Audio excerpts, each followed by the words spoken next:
the sport is no longer neutral. It is entirely subservient to the state. This presents an existential crisis for centralized tournament governance. If the premier global spectacle can be hijacked by a single nation's aggressive trade posture, the constituent parts will inevitably seek alternatives. This grassroots boycott provides massive indirect leverage to entities pushing for greater fragmentation. We are likely to see a surge in advocacy for localized, regionalized tournaments.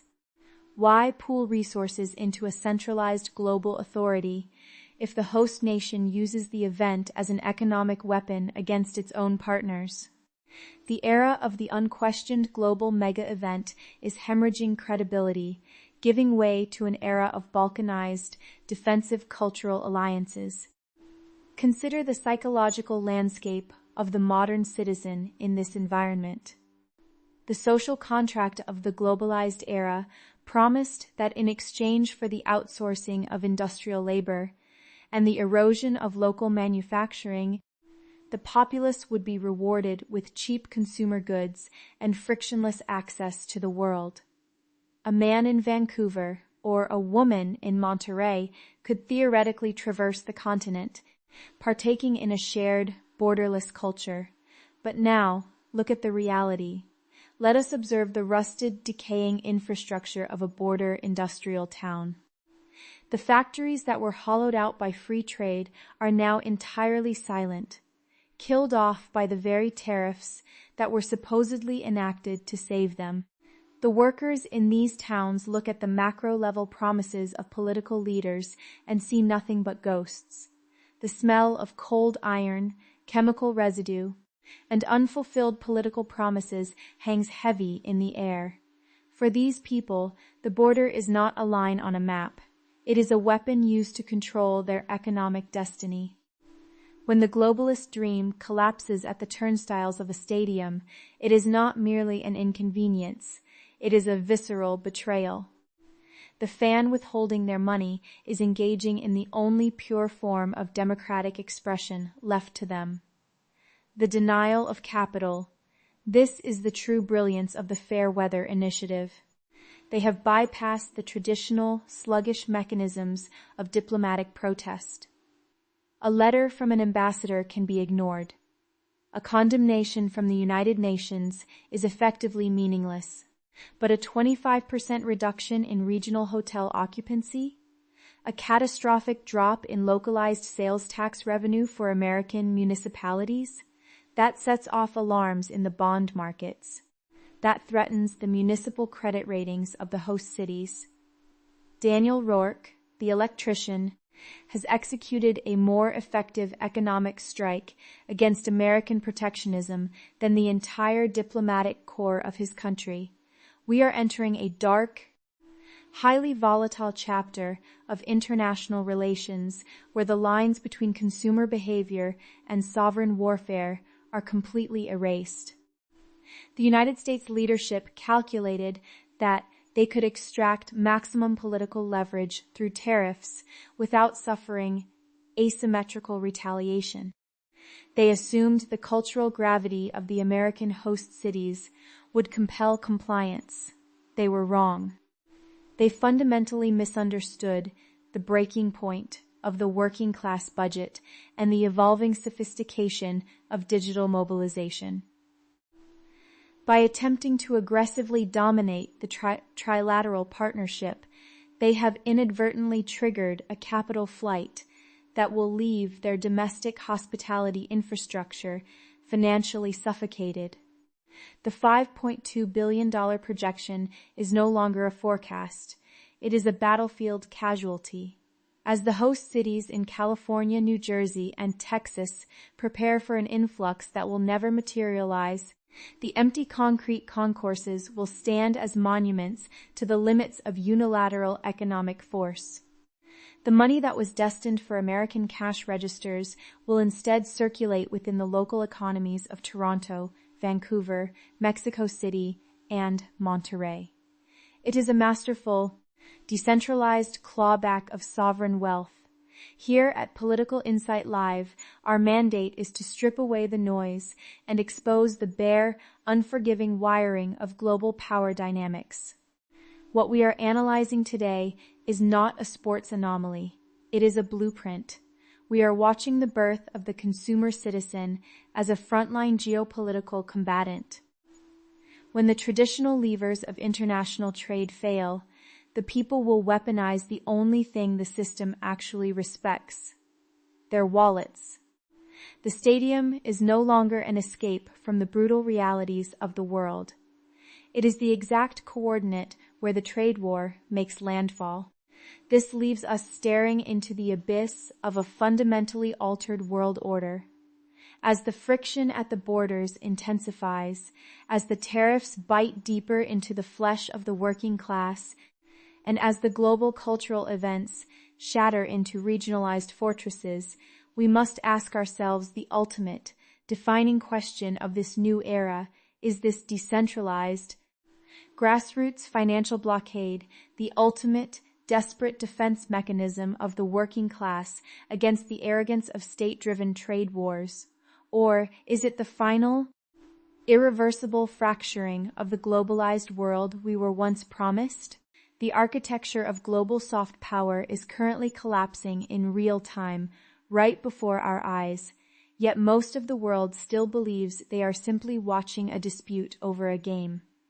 Just days ago, a dispatch arrived at the sterile high-security headquarters of global football in Switzerland.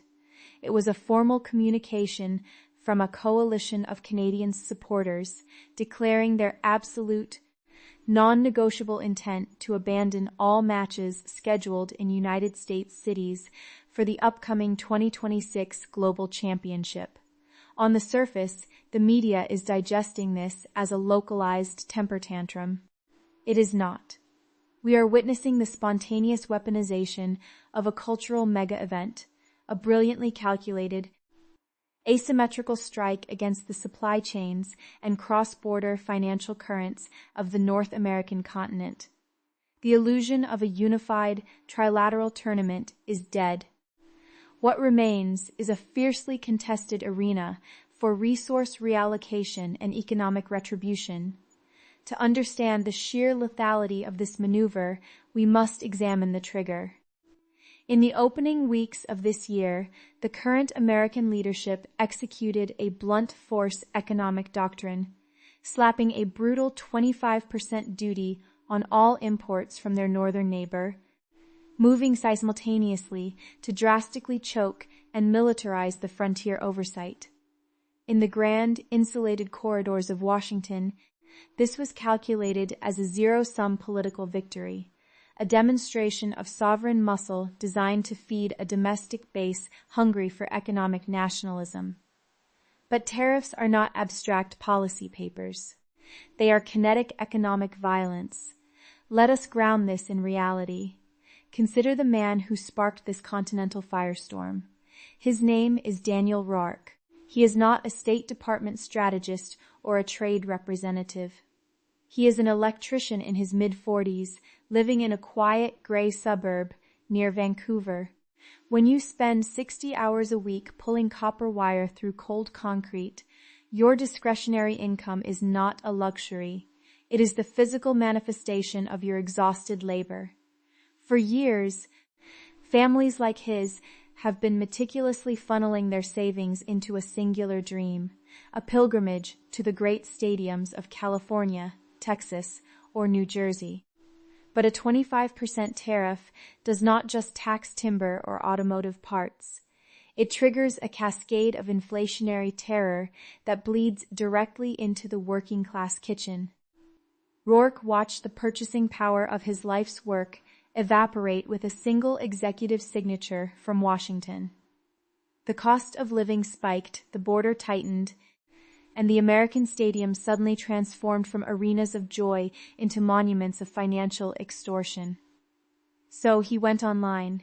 He spoke to his peers not of politics, but of survival and dignity. In under 2 weeks, thousands of affirmative responses flooded in.